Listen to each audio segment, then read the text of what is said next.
Mon témoignage pour ce dimanche 12 février 2023, voilà, d'où je viens. Je suis fils d'enseignant, donc le positif, c'est que j'ai beaucoup voyagé avec eux, j'ai eu une belle culture, j'ai vu beaucoup de musées, beaucoup de gens, beaucoup de belles choses, beaucoup de paysages. Je suis allé dans toute l'Europe, là, dans les années 60-70, au Maroc, alors que c'était pas encore très touristique, avec des caravanes du Touring Club. Donc c'était vraiment un peu l'aventure, une aventure contrôlée, parce que le négatif d'avoir des parents enseignants, c'est que ce sont des fonctionnaires, c'est qu'ils ont vraiment pas l'âme d'entreprendre, d'être un entrepreneur indépendant, libre. Et moi, après mes études, là, ils m'ont toujours, euh, au cours de mes études plutôt, ils m'ont un peu forcé à être dans les sections les plus fortes. Je voulais être vétérinaire. Et pour être vétérinaire, il fallait passer les écueils des premières années de candidature à l'époque en Belgique. Et pour ça, il fallait faire des cours forts. Donc, ils m'ont mis en latin maths. J'ai souffert, là, c'était vraiment pas mon dada, ces maths. Mais j'étais avec des futurs ingénieurs, des avocats, enfin des gens qui devaient faire des grandes facultés. Et j'ai un peu galéré là-dedans. J'étais un fanat du cyclotourisme, du cyclisme, et je passais mes dimanches là avec des groupes cyclo là en Belgique, et ça me prenait aussi pas mal de temps. Donc j'étais confronté à ce sport d'endurance, à des parents fonctionnaires très stressés, euh, et donc aussi de partir en vacances 2 mois l'été, et donc pas de copains à la maison non plus dans le voisinage. Donc une existence un peu atypique. Et bien, j'ai dû faire ma route à travers tout ça. J'ai fait des années des études vétérinaires qui ont plus ou moins réussi. J'ai eu un premier cycle et après j'ai perdu un copain là, comme un frère qui était ingénieur qui s'est craché là avec deux autres copains en faisant euh, des, euh, des études sur la foudre dans le sud de la France. Et voilà, mon copain, mon frère est décédé le jour de mon anniversaire. Ça a chamboulé ma vie. Donc, premier écueil. J'étais avec une fille qui faisait des études de médecine et voilà, moi j'ai arrêté, elle a continué. J'ai voulu émigrer au Québec. Je suis parti à trois fois, donc j'ai commencé un peu ma vie solitaire, ma vie d'aventurier, ma vie d'expérience, sans doute en réaction à mes parents. Bon, je suis revenu parce que j'étais fou amoureux de ma copine médecin. On a eu 3 enfants ensemble. Et du coup, le Québec où je pouvais travailler, où je pouvais devenir technicien inséminateur après 3 années vétérinaire en Belgique, j'aurais pu faire une vie là-bas. Le pays me plaisait, la neige, les grandes étendues. Je suis revenu. Donc voilà, sacrifice, c'est de ma faute, hein. C'est moi qui suis responsable, comme on le dit un peu dans les scripts. Est-ce que vous êtes responsable de votre vie, de là où vous en êtes arrivé? Oui, je suis responsable de là où je suis arrivé. Donc, galère, hein, galère un peu de se formaliser avec un environnement déjà connu, bien confortable, et puis mal à l'aise, même pas de la dépression, mais des envies suicidaires. Donc ça peut aller très loin. Le psychologique n'était pas en phase avec la réalisation. Et voilà, bon, j'en arrive à retrouver du boulot de chauffeur routier, d'élever ma petite famille, de progresser là une vingtaine d'années là-dedans, un boulot salarié sûr, où en faisant des heures on a un bon salaire, mais sans plus, sans plus, c'était juste alimentaire. Il y a 3 ans, là, un peu avant le Covid, en 2019, j'ai décidé de rejoindre le sud de la France. J'étais en Belgique et j'ai déménagé avec ma copine de l'époque qui était brésilienne. Et on est venu ici dans le sud de la France.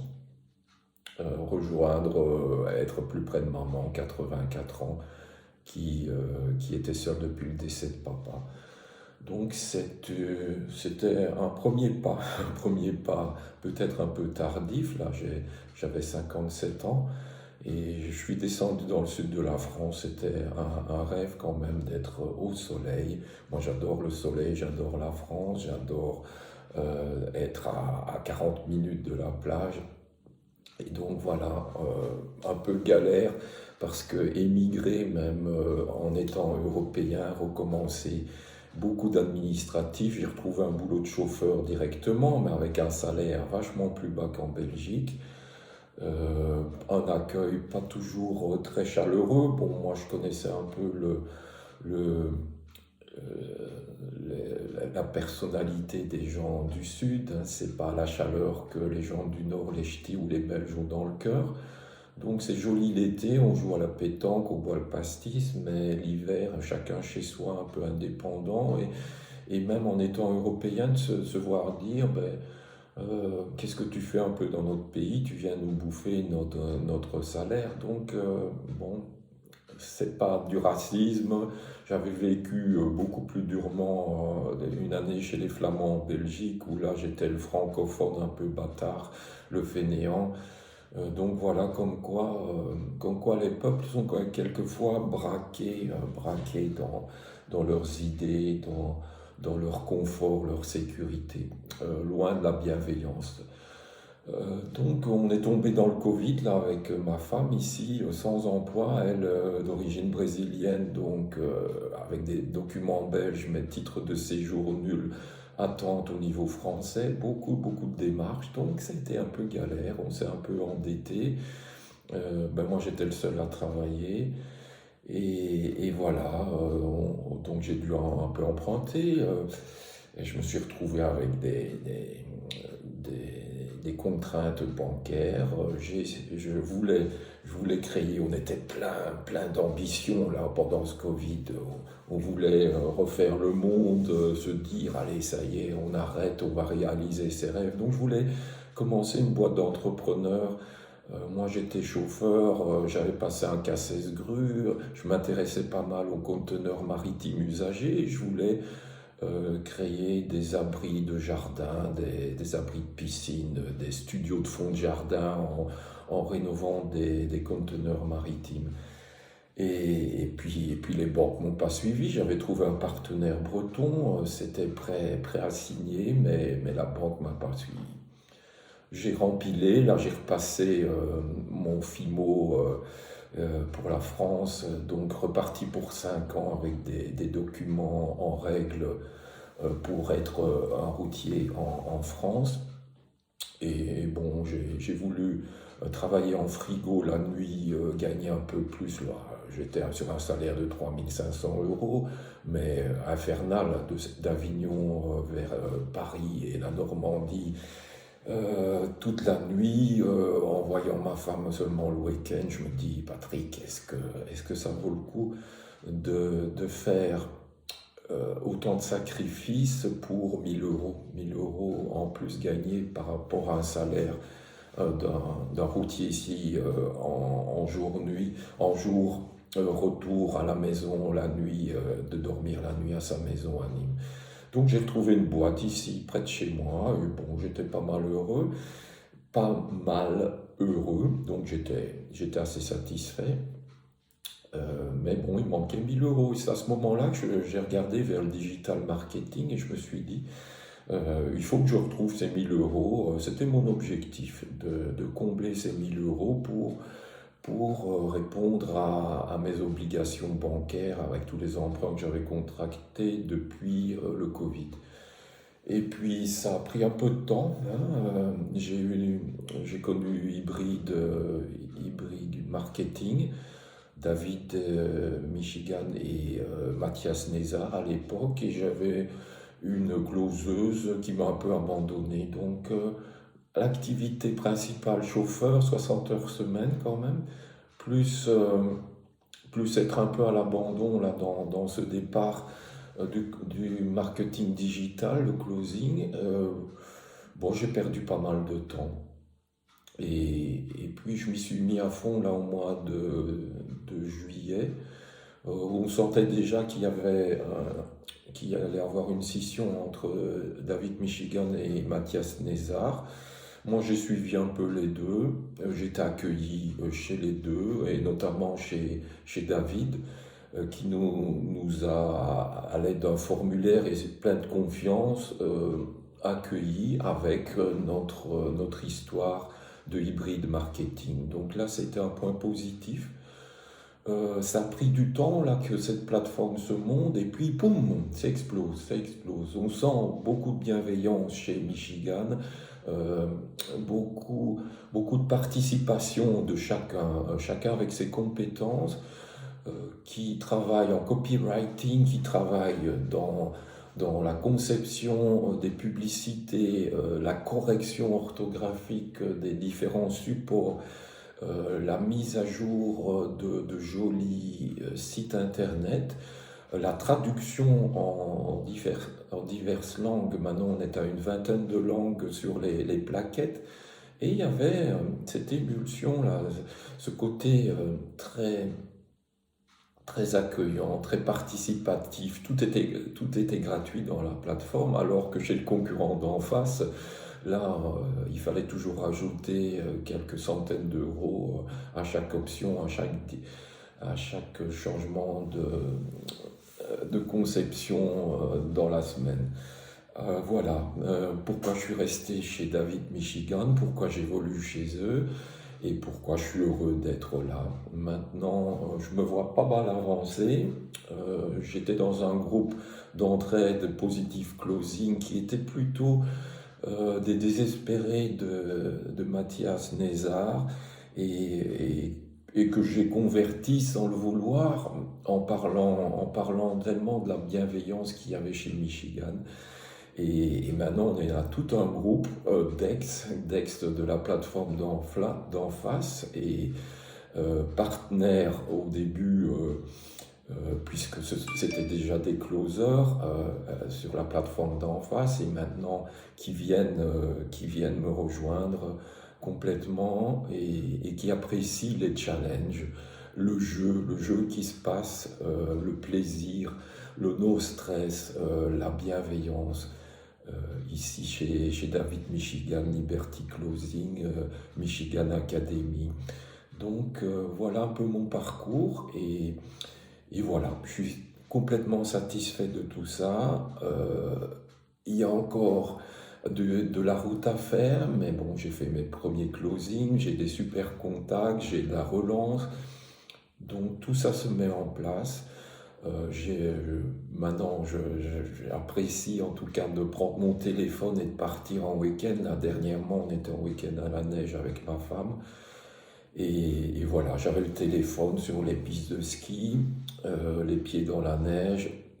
Et j'avais mes petits appels en Côte d'Ivoire, au Togo, au Maroc, en Algérie. Tout ça facilement. Donc je vous invite à comparer un peu votre vie avec la mienne. Vous voyez, c'est pas un long fleuve tranquille. Il y a des écueils, on a eu tous des problèmes, on en a tous encore à résoudre pour le moment.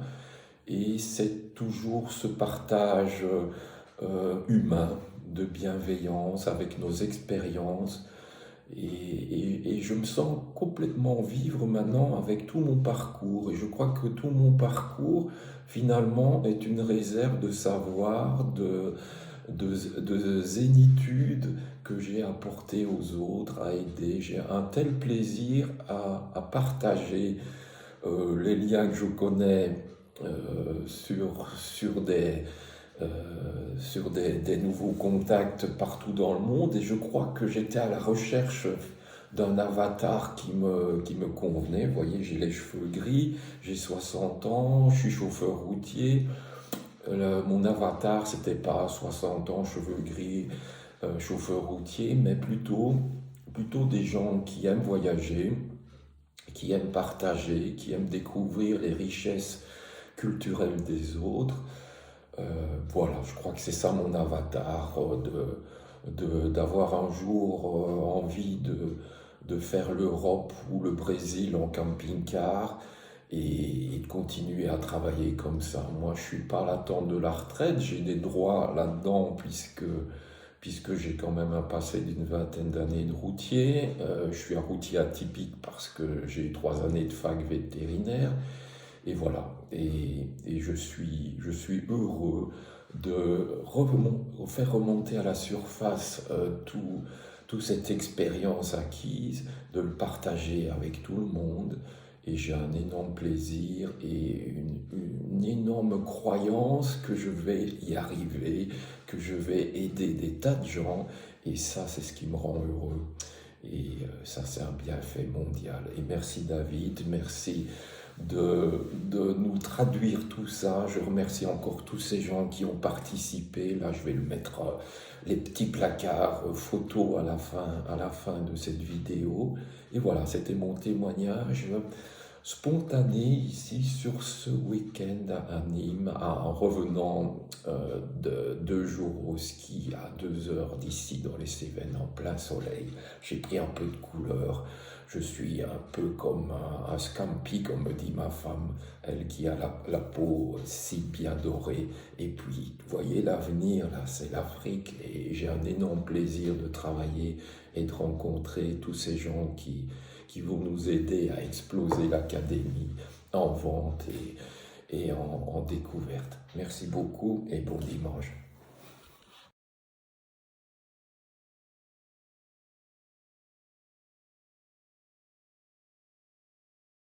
Bonjour à tous, eh bien voilà, je suis en congé ce week-end à la neige, à 2 heures de chez moi. J'habite Nîmes et ici on est monté. Je présente la petite cabane de ma chérie d'amour. Voilà, la petite cabane, ça c'est son rêve immédiat et ça c'est le rêve plus tard. Hein chérie? Bon, alors. Mais je pense qu'avec le marketing digital, elle va arriver. Hein. La petite cabane ou la grande? Enfin, il faut penser toujours grand, mon brother. Oh, sister.